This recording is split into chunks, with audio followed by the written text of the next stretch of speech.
Hello, good evening everyone, and it's great seeing so many of you. I have to admit that when we put the word peace in the title, we had no idea how many people would show up. So in this day and age, we have over 100 people here, and we're going to talk about what went wrong. But before we go into what went wrong, I want to tell you a bit about myself. Some people in the room know me quite well. Others, I haven't met you yet, but I like you already. So, my name is Daniel Reisner. My first career, I was in the IDF. I spent over 20 years in the army. 10 of those, I was the head of the International Law Department of the Army, which means the Army's lawyer for anything outside the State of Israel, which includes anything from wars, counterterrorism, to peace process. And I retired 13 years ago.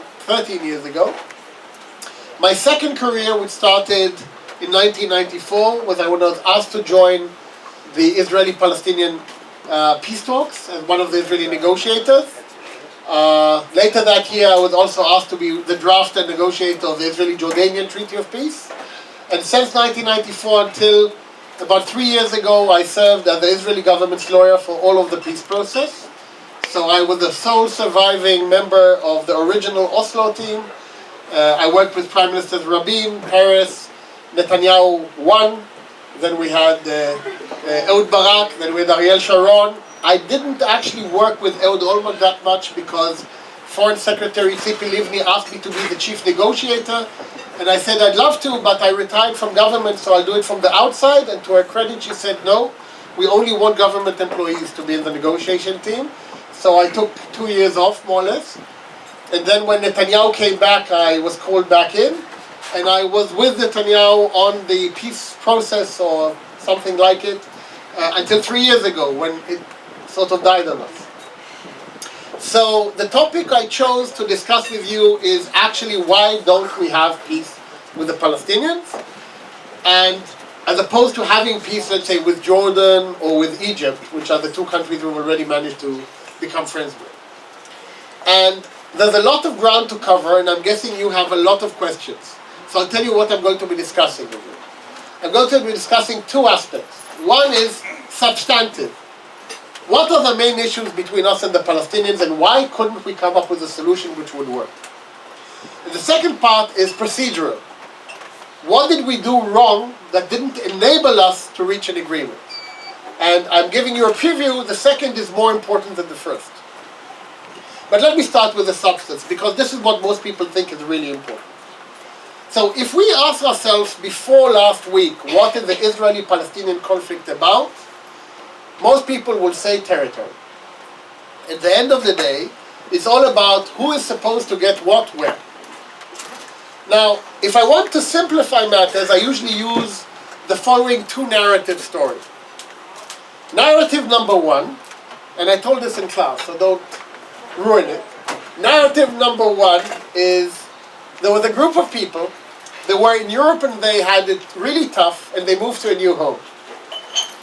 And those people came to that place and there were already people living there. They bought the land and they started living as good neighbors. And then the previous inhabitants started getting fidgety and they started fighting, and then a big war broke out and the new immigrants won.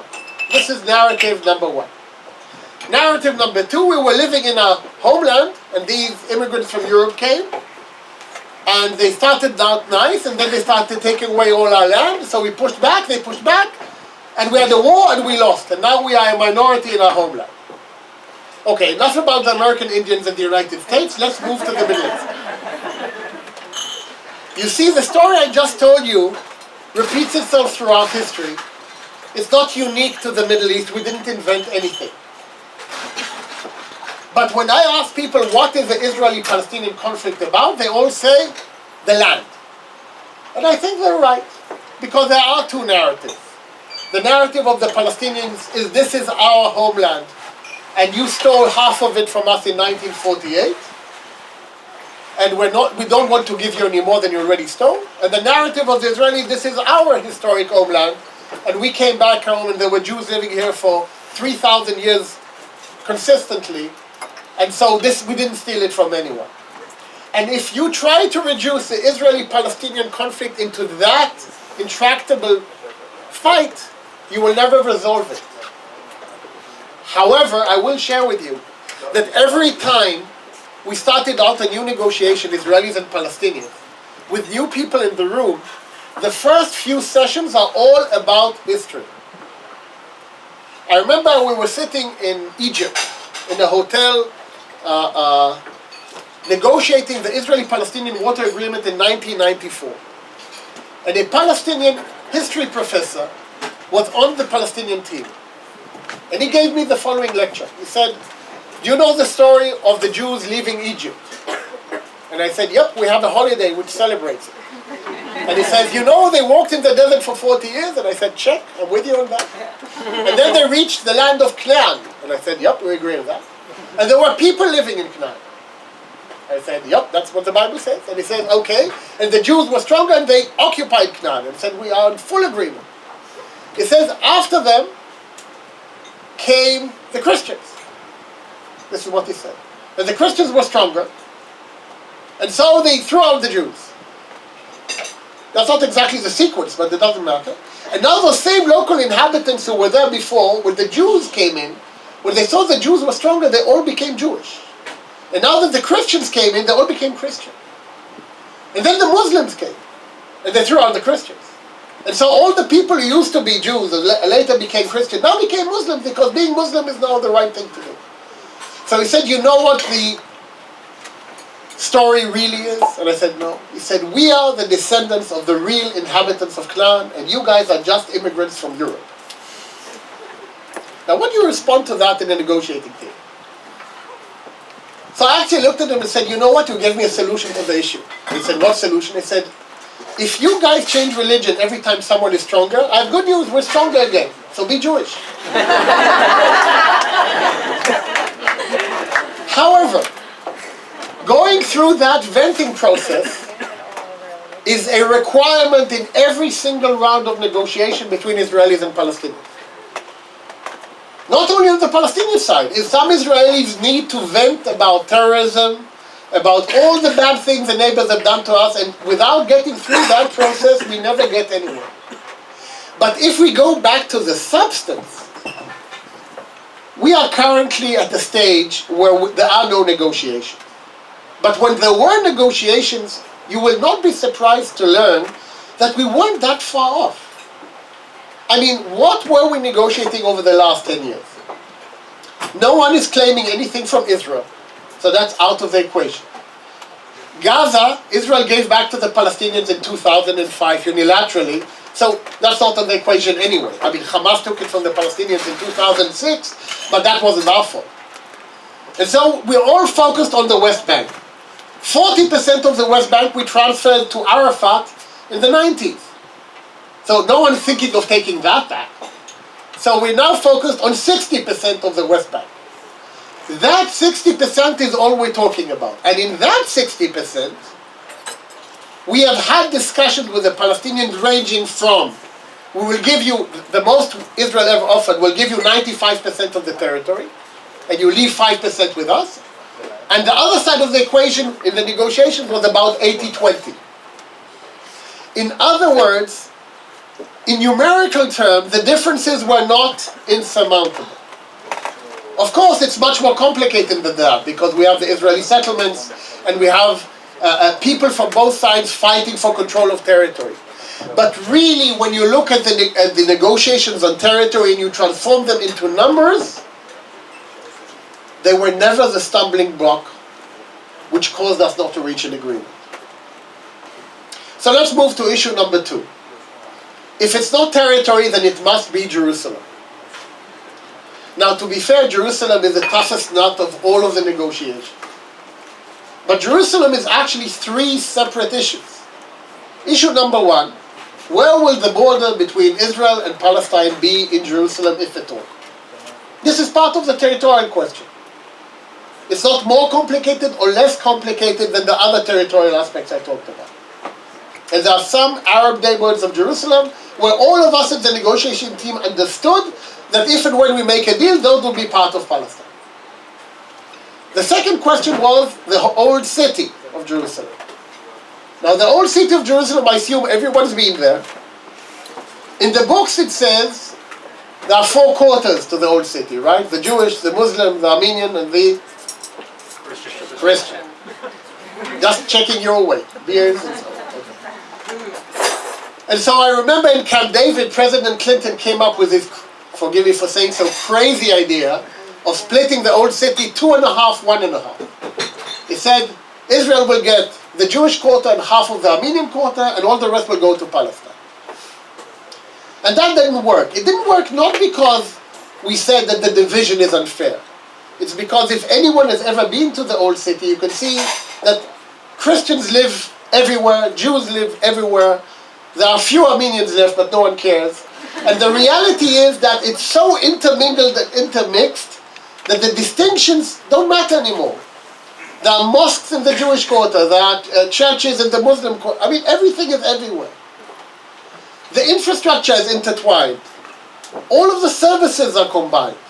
How on earth do you divide such a thing? When we were sitting at Camp David, and Clinton made his proposal, Ehud Barak convened the entire Israeli team and said, look, this is a proposal on the table, what do you think? Now, I usually don't share what happens in the negotiating room because I think the state deserves to keep its secrets. However, why did I survive from 1994 until 3 years ago in the peace process? Because I was the only one who didn't write the book. But one of the people who did write the book told the story about what happened in that meeting, and he quoted me, without my permission, by the way. And he quotes in his book saying that Ehud Barak asked us, okay, what do you think of this plan? And when my turn came, I said, look, Mr. Prime Minister, I can write the agreement which does it, but I cannot write an agreement which will work. Because there's no way to divide the old city of Jerusalem which will be actually implementable. And I don't like writing documents which are useless.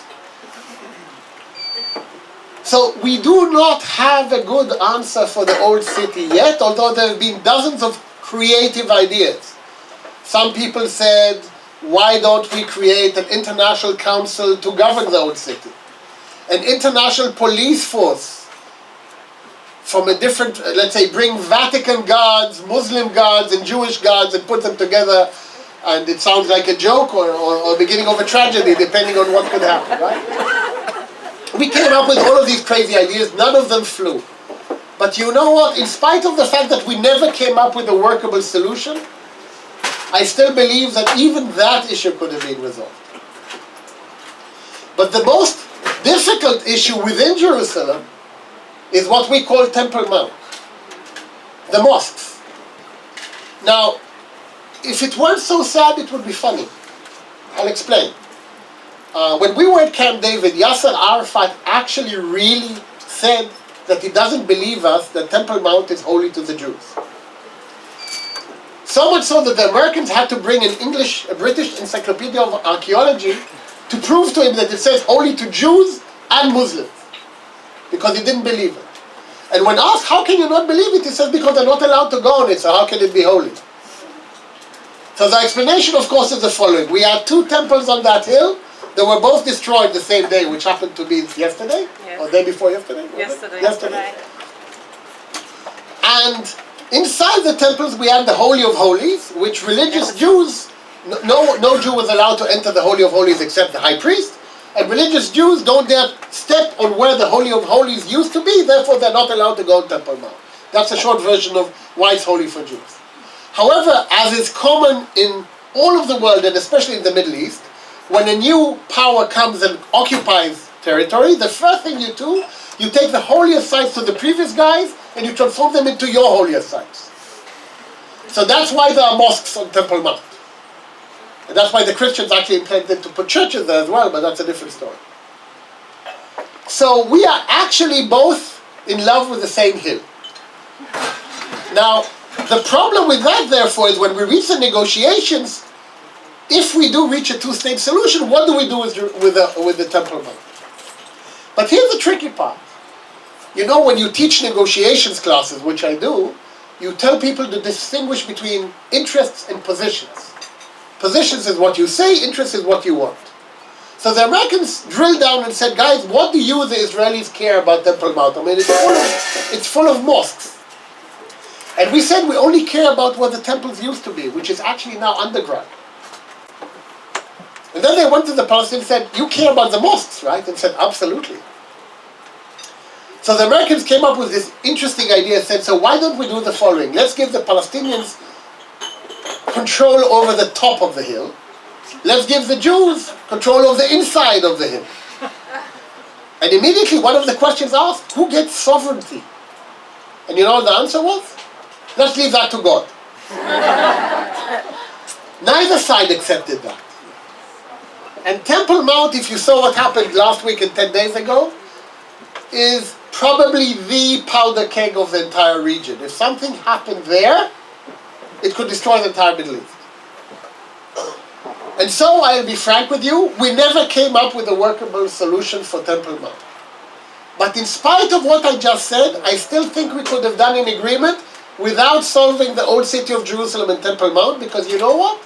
Signing an agreement doesn't mean you necessarily have to resolve every single issue.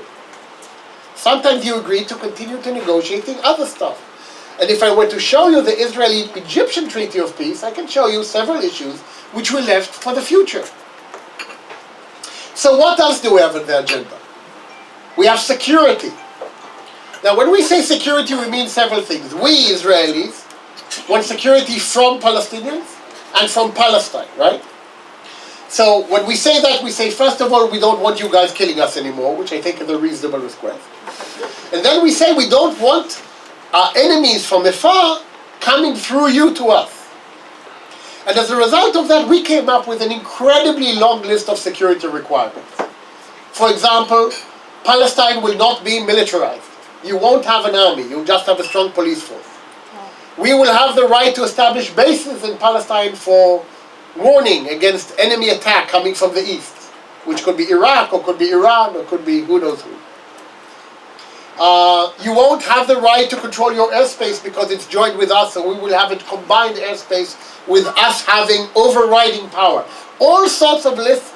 And you know, the funny thing is, we actually agreed on all of everything I just said was agreed. Now you do understand how much work went into getting to those agreements, right? We did that for years. But security was never a real issue. And the Palestinians also had security demands. They said, well, we want defense against you. And we also want defense against Hamas. So for example, when Arafat was negotiating with us, he demanded helicopters. And we said, but police, why do you want helicopters? And he had two good answers. He said, first of all, your Israeli police has helicopters, so why can't I? And the reason we have helicopters is that the former commander of the Israeli Air Force became a commissioner of police. So he brought in all of the helicopters. And the second reason said, Hamas doesn't have helicopters and I need the advantage. So we gave him one helicopter, and then we blew it up. Anyway. Now the point I'm making is that on security we actually reached more or less agreement. So what else on the table? Settlements. I won't go into the issue of are they legal, illegal, okay, forget it, it's irrelevant, right? They're there. There are between 300 and 500,000 Israelis living in what used to be called the West Bank. If anyone believes that as part of the peace process, Israel is going to be able to move 500,000 people, they're hallucinating. Doesn't matter if you're left, right, in the middle, up in the sky, or no one can do that. So, would you be surprised to learn that during the negotiations, over the last 10 years, it was clear to everyone that there would be a swap. Territory for territory, settlement blocks for other territories, and the argument was again territorial, where, how many, etc., what would be the compensation, etc. But that was also solvable. And the final big issue, there are lots of other smaller ones, water, etc., etc., but the final big issue was Palestinian refugees. Now, let's make sure we understand what we're talking about. In 1948, in the War of Independence, between 700 and 800,000 Arab residents of this part of the land fled as a result of the Arabs losing the war. They fled to the West Bank, to Gaza, to Egypt, to Syria, to Lebanon, to Jordan. Most people don't know, but between 60 and 70% of the population of Jordan are Palestinians. They are all former refugees from here. and their families and their descendants. So, in '67 there was a second round of refugees in the Six-Day War when people fled from the West Bank and Gaza. In combination, the United Nations counts today about 4.5 million Palestinian refugees. Now, the real question is, where did they come from? And I'll explain. I was in the US 6 months ago. I was in Florida, and I went into one of these outlets where you buy stuff cheap. And I took out my credit card to pay for the jeans I bought, and the guy at the counter looked at my credit card suspiciously. And he says to me, "Where are you from?" And I said, "From Israel." "Where are you from?" And he says, "I'm Palestinian." Now, I'm not scared of that answer. I'm happy with that answer. It's great, we're in Palestine. I know it well. I served them for many years. I've negotiated with them for many years. So, which family are you from? He said, "No, I was born here in the States." I said, "Okay, so your dad was born there, right?" "Where he was born?" "No, he was born in the Gulf." So I said, "So, who was from Palestine?" He said, "My grandfather." And I said, "And you call yourself a Palestinian?" I said, "Yes, that's my national identity." So when we talk about the issue of the Palestinian refugees, you need to understand that we're talking about second, third, fourth, fifth generation refugees. In the negotiations, we, the Israelis, tricked ourselves into believing that as part of the big compromise, the Palestinians are going to give up on the dream of refugees returning to the old villages in Israel, which no longer exist. All of those villages from 1948 are now Israeli cities, towns. None of them are here. By the way, lots of them are nearby where we are now. In north of Tel Aviv, in south of Tel Aviv, were all Arab villages. The dream on the Palestinian side, which we did not understand fully, was that there would be a strong element of return of the refugees to the old homes, which no longer exist. And when we encountered this in the negotiation, we actually said to them, "Guys, you didn't get the deal we're talking about. You give up on the right of return, it's not going to happen." And we learned that the Palestinians had not reached that level of compromise ever. And so that remained a big issue. I remember when we were talking with Arafat and we said, "We're not going to take them back." And he said to us, I remember in the room, he said, "Look, I'm okay with that. Only take the refugees from Lebanon." And we said, "Which ones?" He said, "The ones in the refugee camps in Lebanon which are worse off. These are the refugee camps called Mia Mia, Sabra, Shatila. These are the people who hate Israel the most on the planet." And we said, "You want us to take 250,000 of people who hate us and have hated us for 50 years into Israel?" And he said, "Yeah, only them, it's fine." We never reached that stage, right? But what I'm telling you is we had a lot of agreements where we reached understandings, theoretical understandings, where they actually give up on the right of return, except for the fact that Israel will agree to a numerically limited return of people for humanitarian reasons. Elderly Palestinians that want to come back and die where they were born. People who are ill and want, all that type of, and we even threw out numbers. 10,000 a year for 20 years maybe. Now, these are big numbers. But in the scheme of things, they weren't crazy. We never agreed on any of them. So I just gave you a tour de force of the main issues of the negotiating story. However, in spite of everything I just said, Shalom Leo. Hi. In spite of everything I just said, we could have done that deal. Because we could have bridged those gaps, we could have come up with creative solutions, we could have done partial deals, we could have done all of those. So why don't we have a deal? And we don't have a deal for 3 reasons, which I want to explain to you guys now. Reason number 1. In order to get a deal in this part of the world, you need at least one historic leader. Because the type of risks associated with this deal are greater than any other deal we've ever done in this region. I have sat with all Israeli prime ministers since it's late Yitzhak Rabin, and More than one of them have said that if I sign this deal, I will be murdered. One of them was actually right. So you really need to be brave in order to move forward in this region. Now, we currently have 2 treaties of peace with our neighbors. You know, the funny thing is, none of them are our fault. Let's talk about Egypt. Why do I have a treaty of peace with Egypt? Because the Egyptian president decided to make peace with us. And when he said, I'm willing to come to Jerusalem, do you know the story of what happened here when he flew on his plane? The Israeli intelligence said that this was a trap and their plane is full of Egyptian commandos planning to kill all of the Israeli cabinet in one swoop. So if you look at the video of the visit by the Egyptian president to Israel, and you see all of the Israeli government waiting in line to greet him, what you don't see, all of Israel's special forces were waiting behind them. And if the commandos ran out of the plane, the plan was everyone to lie down and the commandos to kill them. And then the president gets out of the plane and everyone says, relax, it's real. He decided to make peace with us. We were kicking and screaming to the first Camp David round. And in fact, Menachem Begin didn't want to sign the Treaty of Peace until he was almost forced into it by the US president. Now, not because we didn't want peace, but because we are scared of messing it up. Because the consequences of making a bad deal are incredible for this country. Let's talk about Jordan. I wasn't there for the Egyptian Treaty of Peace. I came in only after it was signed, so I negotiated some of the aftershock agreements. But I was the lawyer for the Treaty of Peace with Jordan.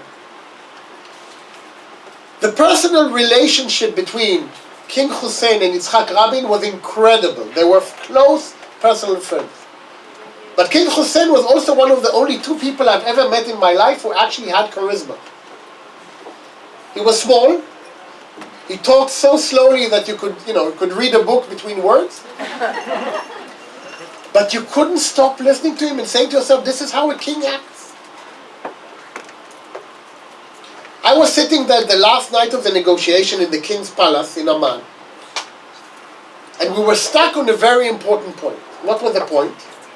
Only a few years before we had the first Gulf War.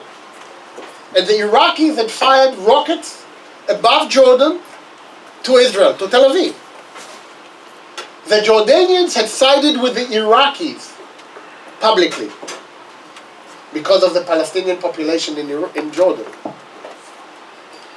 In the Treaty of Peace, there is an article saying each country will ensure that its territory is not used as a threat against the other country. It's standard for peace treaties. We didn't invent it. We added, will not allow its territory or its airspace to be used against the other country. And we said we want to make the point clear. If the Iraqis fire missiles against us again, you are on our side against them. And the Jordanians said, but we're both members of the Arab League. And we said, choose. You're either with us or you're with them if they shoot at us. You can't have it both ways. So sitting there that day, and that's a huge issue for an Arab country, right? And King Hussein then said the following to Rabin, and I'm sitting next to Rabin and Peres, right? And he says, Mr. Prime Minister, do you remember when the Gulf War broke out? You put the IDF on alert. And I called you up and I asked you, should I be concerned? Now all of us immediately perk up. We'd never heard of this, of course. Including the Chief of Staff, Ehud Barak, I think. And you told me that it's not a game that's against me and I shouldn't put the Jordanian army on alert. And because I trust you, I followed your advice. I didn't put the Jordanian army on alert. And we didn't have any crisis between us. So I said, in that same spirit of trust, I want you to trust me that if the Iraqis fire rockets against you again, I will do everything in my power to stop it. But I can't write it in the contract because my people won't live with it. Wow, what a statement. So I looked at Rabin, and Rabin was thinking what to do. And then Rabin says to him, Your Majesty, I understand everything you said. I can't sell the agreement without it. The Israeli people won't accept it.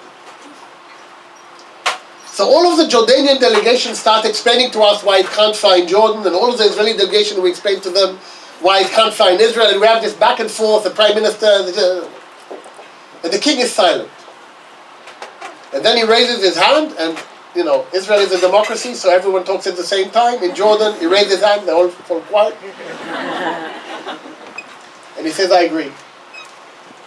And they immediately close all the books and they move to the next issue.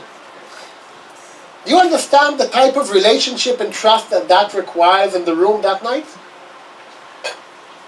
I have been negotiating with the Palestinians since 1994. We never had even 10% of that level of trust in the room. Why? I'll get there in a moment.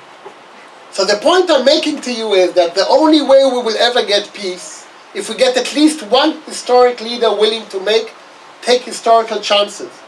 We don't need two, by the way. One is enough, the other just needs to be a follower.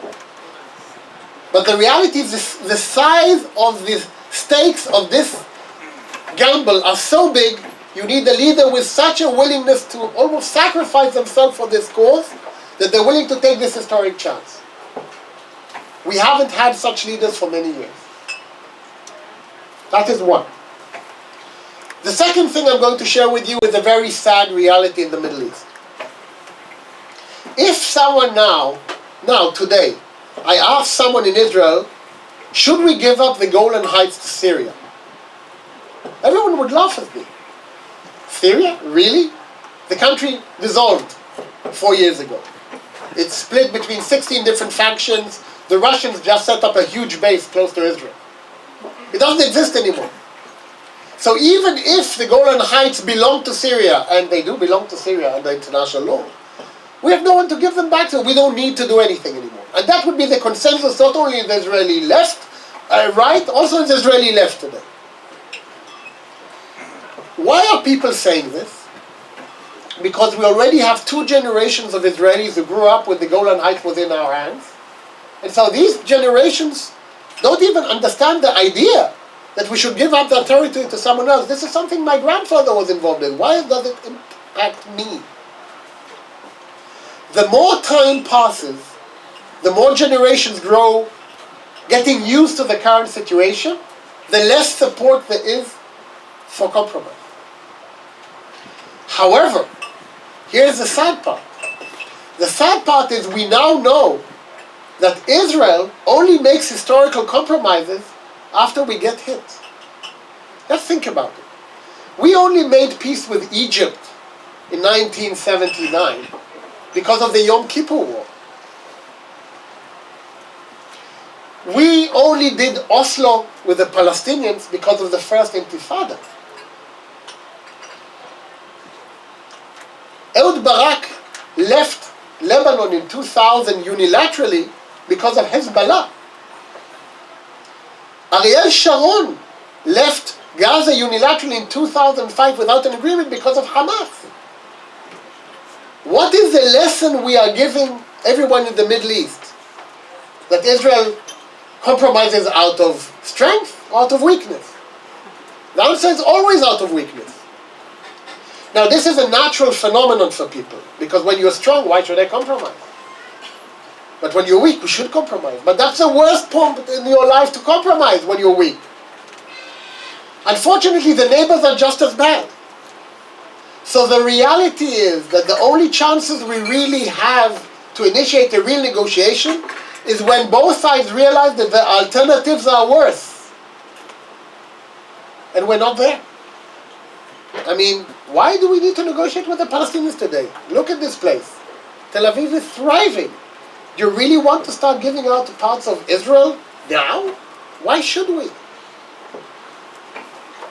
So this type of dynamic means that in order to have a viable peace process, you need to have a viable threat. Now what is the threat today? It's a nuclear Iran, it's ISIL. We're not negotiating with the Iranians, we're not negotiating with ISIL, so they're not a relevant issue for the negotiation. So the second reason why peace processes haven't worked for us is every time we negotiated, at least one side thought that they had the better alternative. Which is sad. But there are other reasons why we never managed to reach an agreement. And when we look at the Middle East, will it surprise you that reaching such agreements is not necessarily the norm in this region. Major shock, right? In other words, we do not have in the Middle East a culture of peace negotiations, agreements, implementation, etc. It doesn't exist here. We're bringing this concept with us from outside into the region. So what we're seeing here in the Middle East, in reality, is an attempt of two peoples, the Palestinians and the Israelis, who are stuck in this cycle of violence, to try and come up with a solution, but never finding the right time, the right motivation, and the right energy level to try to really solve these tricky, very complicated issues which I talked about earlier. Now, I could stop here and tell, because everything I just said is the reason why we don't have a treaty of peace. A journalist asked me about 5 years ago, why do you keep doing that? Why don't you give up? I mean, I've written 5 different versions of the Israeli-Palestinian Permanent Status Agreement. I would have signed every single one, personally. None of them came close. And so I told the journalist the following anecdote. And with that, I think I'll stop and I'll start taking questions. I'm assuming you have one or two. I live in a town called Modi'in. You may know it. It's halfway between Tel Aviv and Jerusalem. And there's a lovely nature reserve next to Modi'in, which has a lot of historical relics. There's an old church from around 2,000 years ago. There's an old village from the Ottoman period. There's an old well, which no one knows how back it dates. There are burial caves, which go back to antiquity. So I like taking my boys, especially when they were younger, over the weekend to walk there for an hour or two. Now you need to understand, it's a 3-minute drive from my house, right? So this is, everything you need is 3 minutes drive, and then you walk for 2 hours.